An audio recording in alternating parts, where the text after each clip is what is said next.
الحمد لله الذي من علينا بجزيل النعم، والصلاة والسلام على سيد العرب والعجم وعلى آله وأصحابه مصابيح الظلم. أما بعد، فأعوذ بالله من الشيطان الرجيم. بسم الله الرحمن الرحيم.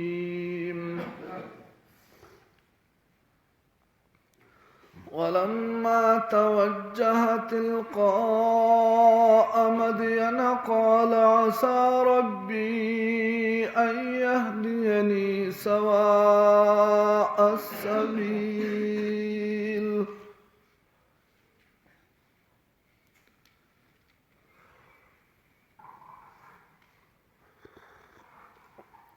سورة القصص آيات نمبر 2.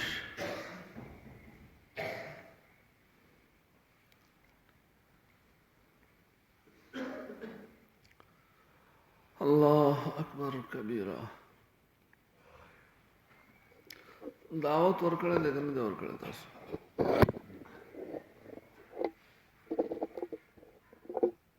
چا دعوت ورکړل؟ جزاكم الله.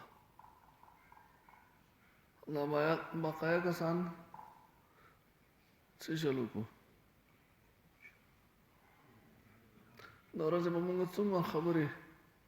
داسې کړي چې د هغې ضرورت نه وي. اکثر زموږ د خبرو به ضرورت وي، خو ډېرې به داسې خبرې شي زموږ نه چې د هغې ضرورت نه وي. نو که یو پکې د دعوت خبره موږ وکړو نو څه کفر وشو. شیطان موږ دې خبرې ته نه پرېږدي. دې باندې ما ته ځانه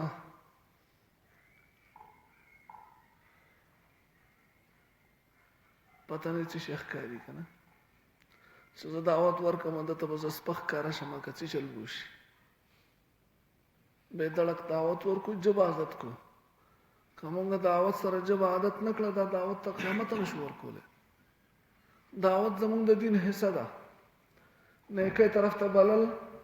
د بدۍ نه منع کول، دا زموږ د دین حصه ده. انشاءالله اراده شته چې زه د هغې اثر ووینم. هر یو کس خپل ملګری وویني. همدقه شانتې زنانه هغه کوشش وکړي خپل کور کې خپل ګاونډیانو کره خپلو خپلوانو کره د الله کلام طرف ته دعوت ورکړي چې راځئ. لږ ټایم پې لګي، چل پې نه کېږي. او دا کېناستل د برکت دی. د الله قرآن ته کېناستل دی، معمولی خبره نه ده. کېدای شي موږ شیطان د لوی سعادت نه محرومه کوي، د لوی خوشنصیبۍ نه موږ محرومه کوي.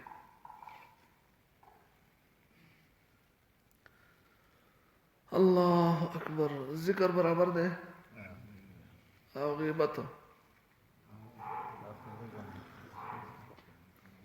غیبت څه حل دی؟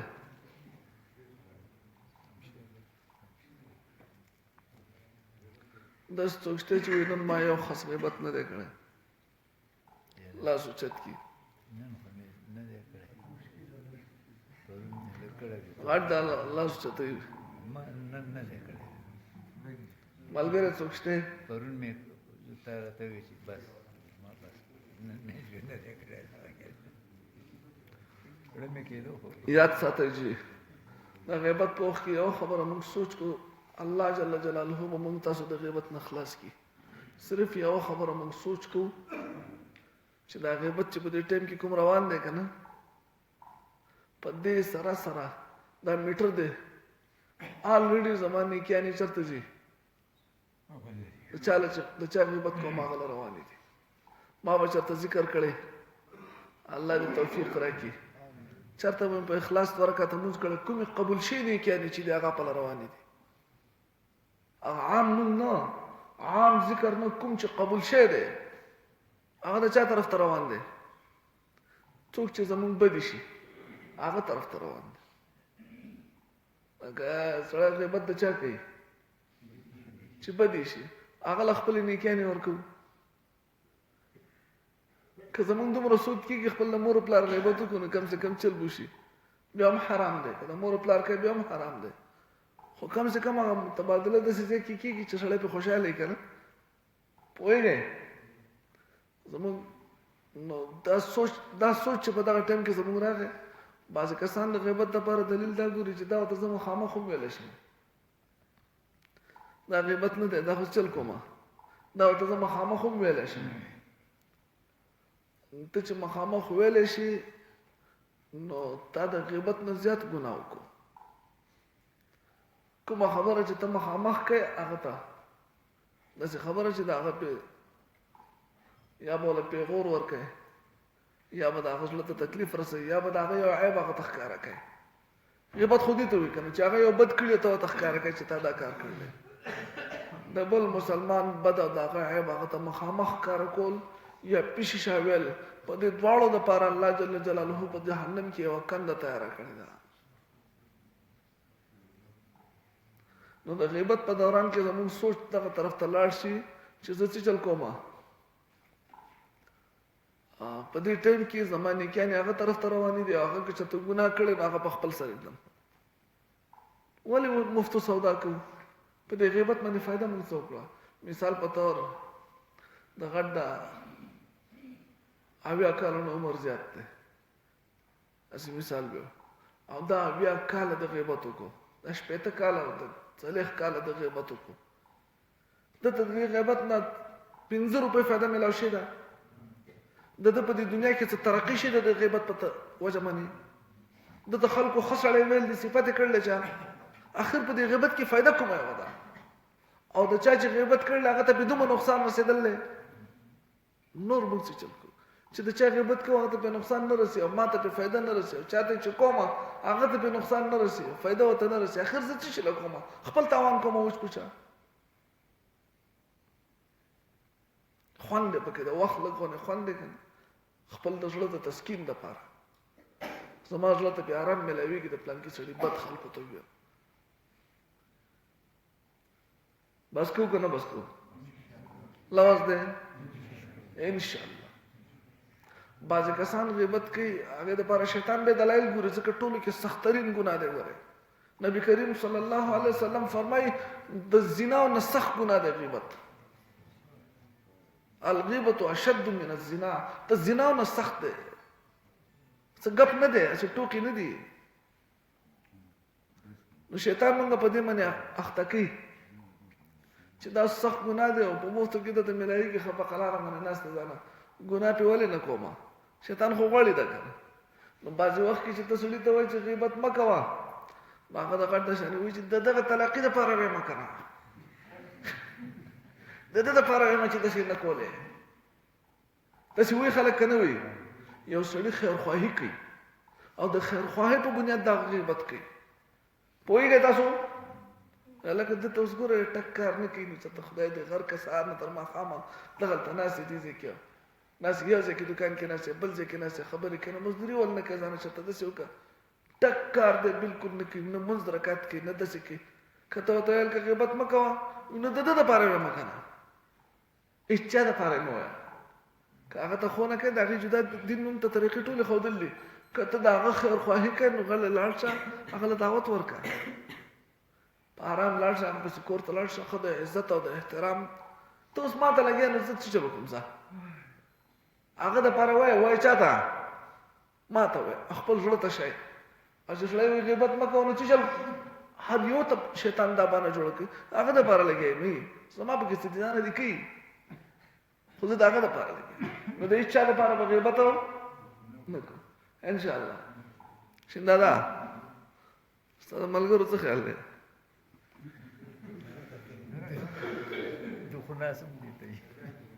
پابندي به لګو که نه؟ انشاءالله انشاءالله. دغه شمالي اتحاد والا موږ سره متفق دي، عمل خان راغلی دی که نه؟ څه دې خیال دی؟ که په سکول کې وو که په کالج کې وو، که په دوکانونو کې ناست وو که په جومات کې وو، د دې خولې نه د بل مسلمان بارکه کوشش ته کوئی خبرو نه بسوي بل سره چې چل کو ځان ټول یو سړی تاسو ته یو سړی په اوبو کې ډوبېږي که نه اوبو په مخه کړلی خوړ په مخه کړی دی سیلاب په مخه کړی دی اچغې وباسي هغه ځینې چې دا بل سیټ ته که هغه روان دی ورغړي هغه بل ډوبېږي هغه په غاړه غاړه روان دی هغه کته اوبو ته راغلی دی لرې که بل لرې که د غر که ځان مرې خپل غور کو هر سړی په ګند کې ډوب دی هر سړی په ګناهونو کې ډوب دی موږ ټول په ګناهونو کې لړلي تپلي مرګ را روان دی اچانک را روان دی چېرته خپل د قبر د آخرت فکر وکړي چېرته خاص ذکر وکړه وخت یې قیمتي شي د هغه ذکر وکړو څه چل وکړو غیبت وکړو بس کوو که نه لوز دی انشاءالله او دا غیبت داسې ماحول خپل کور کې هم جوړ کړو چې زنانو هم خپل په کور کې دا ماحول جوړ کړي کشرانو ته ووایي نګیندو ته ووایي لوڼو ته ووایي ماشومانو ته ووایي ماشومان راځي پلانکي دا کارو چپ هلکه غیبت کوي ورې ماشومانو تربیت په دې باندې وکړو چې د خولې نه د بل چا بدو نه باسي زنانو دا ووایي چې بس خپله کوی پرېږدئ بل باره کې باس پرېږدئ راشه کته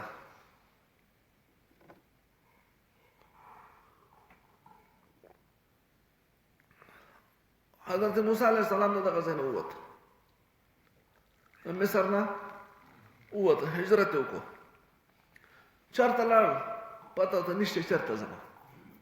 لار خو ته معلومه نه ده که نه چې زه چېرته روان یم خو ووته الله پاک وی دی اتفاقي طور مدین په طرف روان دی اتفاقي طور چېرته روان دی مدین ته ځکه سوال هم د الله پاک نه کړی کله چې دغه ځای نه ووته الله پاک ما ته لار ته وښی موږ تاسو ته عبرت دی په دې کې چې په هر وخت کې د الله پاک نه سوال کوو هر وخت کې خپل ځان د الله محتاج ګڼو غره کې لاره ګډوډه شي نو څه چلو کوو الله ته سوال وکړو که نه بیا به کوشش کوو محنت به کوو خو سوال وکړو الله مانه لار ګډوډه شي ته ما ته لار برابر کړي وږی یم موږ چې غره کې وږي شو څه چل کوو سپین ده چاته کور ګورو که نه خو دې خو درک کوو که نه چې چاته څوک یې څوک وړي کې چا څوک مخ الله نه جوړ دی اوس ورپسې وږی کېږي وږی کېږي کور نه ګوري بیا ځي الله پاک ته الله وږی شی یم عادت زموږ جوړ شي چې په هر وخت کې خپل ضرورت چا ته پیش کوو الله ته پیش کوو الله په دې خوشحالېږي بیا ځان خپله منډه تړله وهو خو اول ووایو الله پاکه لار رانه ګډوډه شي ته راته لار وښیه که وږی یم الله پاکه زه وږی یم ماله انتظام وکړه ډوډۍ دغه ځای نه روان شو مدین په طرف باندې د مدین په دې لاره باندې روان و 8 منزله سفر دی یعنې 7 شپې پکې راغلی په دې 7 ورځو 7 شپو کې موسی علیه السلام په لاره باندې بغیر د پاڼو نه بل هېڅ شی نه دی خوړلی خوراک انتظام بالکل نور نه ورسېده مدین ښار ته چې ورسېده هغه ځای کې بهر یو ډنډ دی کوی دی کوی ګودر دی دغه کوی ته خلک خپل څاوري اوبو له راولي څاوري راویستې دي او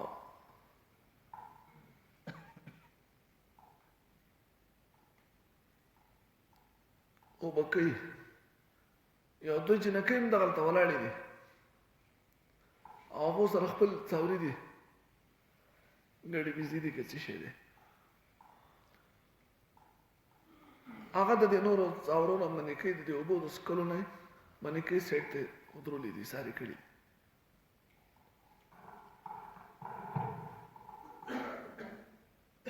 موسی علیه السلام چې دا منظر ولید چې خلک لګیا دي خپل څاوري اوبه کوي او دا جنکۍ خپل څاوري د اوبو نه منیکۍ سایډ ته ولاړې دي تپوس یې وکړو د دوی نه چې تاسو ولې دا کار کوئ څه چل کوئ تاسو دا څه مسله ده هغوی مونږ ته مسله نشته خو دا نارینه دی د دوی په منځ کې مونږ خپل څاوري اوبه کولی نه شو او دویم دا دی چې دوی ځانه دا اوبه ځانه راخېږي خپلو څاورونه چې دوی څاوري اوبه وڅکي لاړ شي د هغې نه وروستی بیا دونه چې څه اوبه پاتې شي هغه مونږ ته کوی نه اوبه راخېږي به راړئ که نه څاوري څکي د هغې باندې زمونږ څاوري دغه وکړي نو یا خو د نارینهو سره زمونږ خلط ملت را نه شي بل دا کار د نارینهو دی که د اوبه راخېږل یا دې باندې یو ګډ پروت دی هغه لرې کول د هغو د نه مونږ دغه شی نه شو کولی نو فورا موسی علیه السلام ته تپوس وکړي چې کور کې ستاسو څوک نشته نو هغوی زمونږ پلار دی نو هغوی چې پلار دی خو بیا راتله پکار دي ولکه چې هغه ولټه راته نو فورا هغه جنکو وي چې هغه بوډا دی بوډا بوډا دی ونه دلته خو څه داسې کار نه څاوري راویستي دي خامخا نارینه خو دی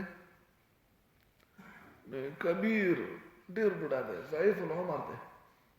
نشي کولی دا کار مونږ مجبورۍ راویستي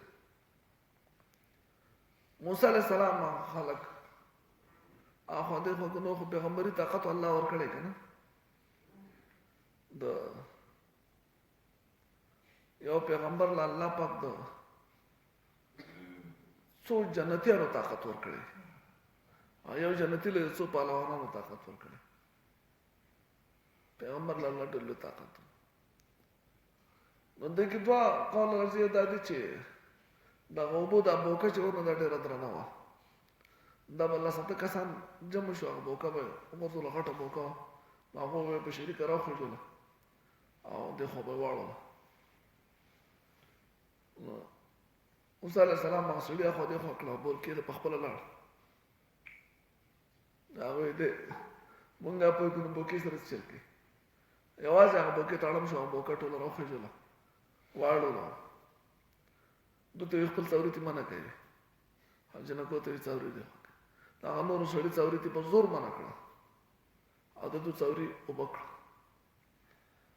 یا دغلته په دې کوهي باندې دوی ارامېتوب دپاره به ګټه ایښوه او دومره غټه ګټه به وه چې هغه به په لس تنه باندې لرې کول او په لس تنه باندې به ایښوه نو هغو پې د ارامېتوب دپاره هغه ګټه کېښوده موسی علیه السلام لاړه هغه ګټه یوازې واړوله کوی یې آزاد کړو بهر صورت هر څنګه چې خو په دې چې نکوله د اوبو انتظام وکړو دوی لاړې دوی چې کور ته ورسېدې دا د شعیب علیه السلام لوڼه دي د دوی پلار شعیب علیه السلام هغه د له وخته راتلو تپوس وکړو چې تاسو څنګه له وخته راغلی نور کله خو به تاسو ډېر لیټ راتلی نن له وخته راغلی نو هغه ورته ټوله داسې قصه وکړه چې داسې یو مسافر و راغلی و دلته موسی علیه السلام چې د دوی د اوبو کارو شو دوی لاړې موسی علیه السلام راغی یو ونې لاندې کېناستو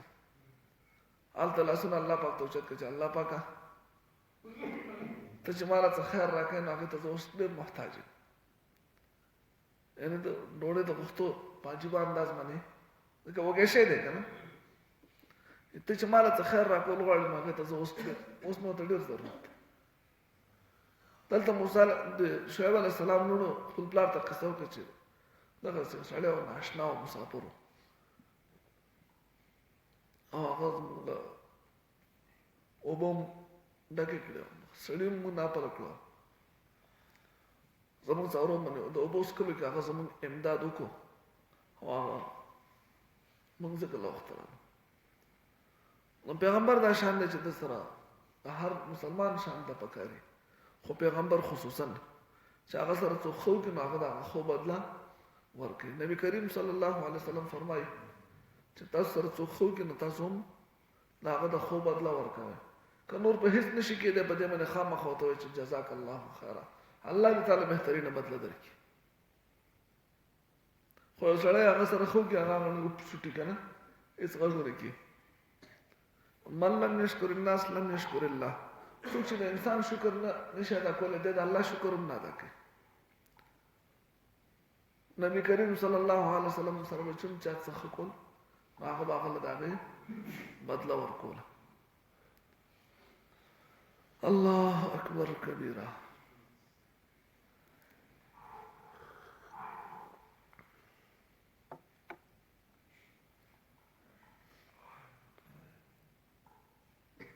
شعیب علیہ السلام خپل لونو ته وی چې لاړ شي راوي غواړي چې هغه خې کړي نه هغه بدله ولور کو مسافر دي چې ته ډوډۍ به نه خورلې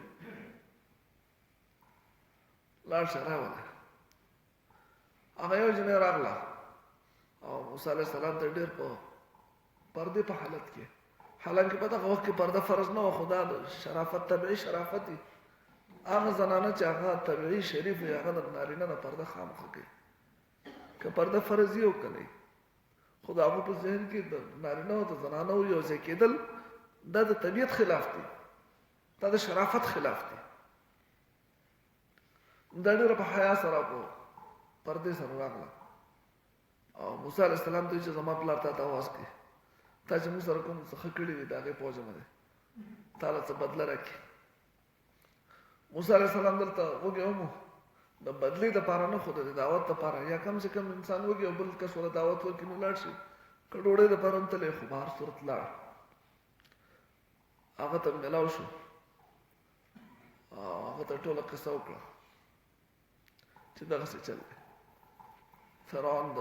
مصر نه تختیدل نو داسې کار هغه ورته وی چې سید اوست الله رحم دی چې ته د کافر او د ظالم قوم نه اوس بچ شوې ځکه دا ځای د سیده چې په دې کې د فرعون حکومت نشته دا هغه عمل دخل دلته نشته ایو جنې ورته وی چې پلاره موږ ته د نوکر ضرورت دی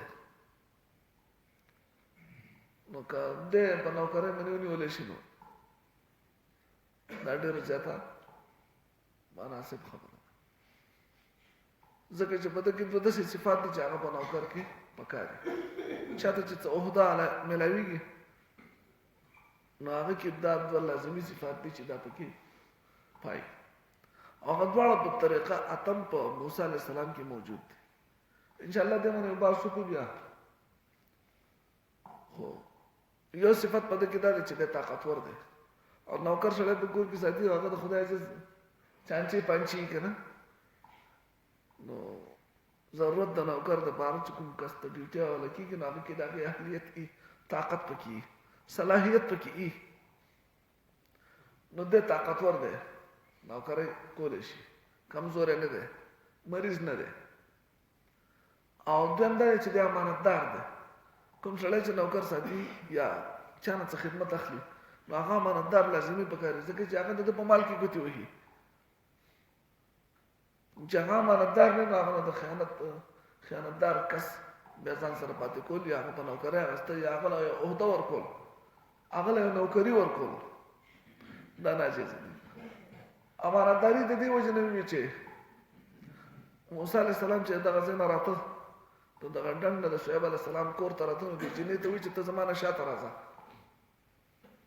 ما نه مخکې مزه حالانکې لار ورته نه ده معلومه لار خو جنې ته معلومه ده خو د شاته نه ماته لار ښایه په خوله باندې او زما نه مخکې مزه چې زما په تا باندې نظر ونه لګي نو دې جنې د دې نه محسوسه کړې چې دی ډېر امانتدار دی دی په امانتو کې خیانت نه کوي او طاقتور خو د هغې نه معلوم کړي چې هغه کوي هغه ګټه یا کوي هغه بوکۍ یوازې راخېږل وو شعیب علیہ السلام ورته وایي چې که ستا خوښ زه په دې دوه جنوګو کې یو جنۍ تاله درکړم خو د هغې شرط به دی مهر به دی چې ته به 8 کاله زما دا ګړي بيزي ساتي ما سره به نوکرې مزدوري به کوې ما سره 8 کاله که تا 10 پوره کړه نو هغه ستا د طرف احسان دی که نه خبره به زما ستا په 8 کالو باندې موسی علیہ السلام دې ته تیار شو او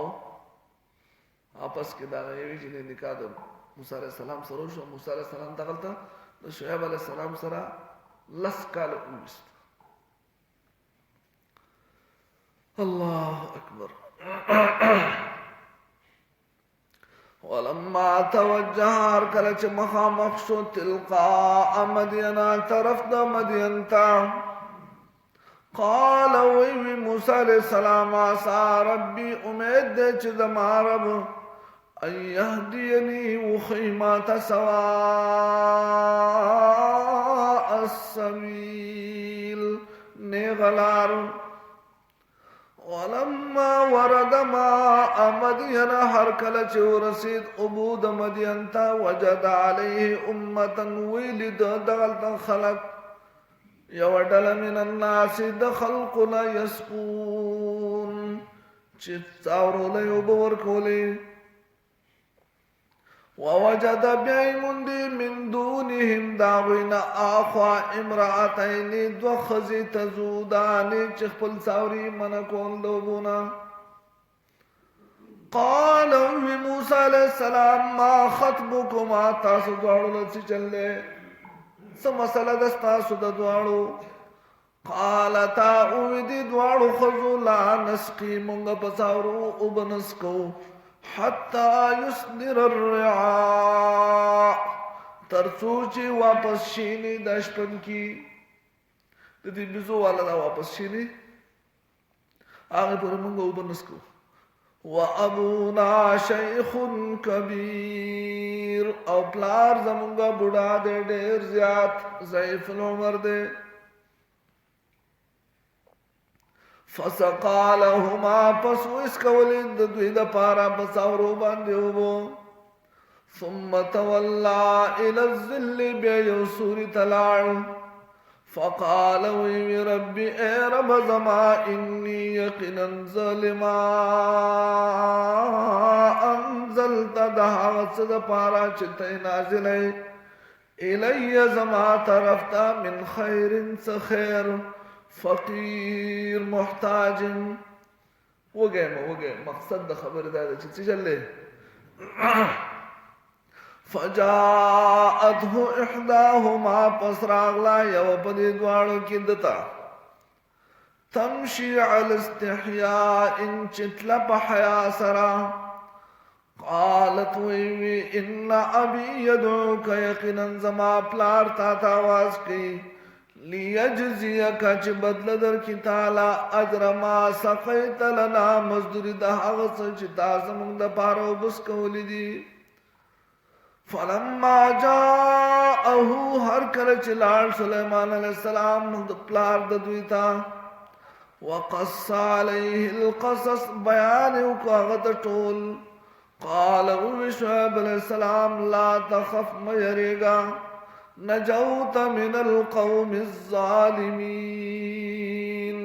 تخلاص شد قوم ظالمنا ولما توجه هر کله چې مخامخ شو تلقاء مدينة طرف د مدين تا قال ويا ربي امید دې چې زما رب ما توخيني غلار هر کله چې ورسید عبود مدین ته وی مند دغلتا یو ډله د سړو یسقون چې مساورو باندې وبس کولی ووجد من دونهم بیا مند داغینا آخوا امرأتین دو خزی تزودان چې خپل څاوري من کول قال وی موسی علیہ السلام ما خطبکما استاسو څه مسله ده قالتا ویدی دوارو منگو بنسکو پڅاورو باندې ترڅو چشپن کی واپس شینی او پلار زمون بوډا ډېر دوی د هغوی لراو بوس کولی پڅاورو ثم تولى الى الظل بیا سوري واپس شو فقال پس وی رب زما یقینا زها صدا چې ته ما تنازل د خیر نه ډېر محتاج فجاءته احداهما پس یوراغ لدتا تمشي على استحياء ان بحیا سرتلا وی دتا چې یقینا زما پلار تا आवाज کې لیے چې بدل در کی تعالی اجر ما سقیت لنا مزدوری د هغه چې تا زمون په څاورو بس کولې دي فلما جاءه پس هر کله چې د لاړ دا خوالا وقص عليه القصص او بیان وکاغت قصا قال شعیب علیہ السلام لا تخف ميريگا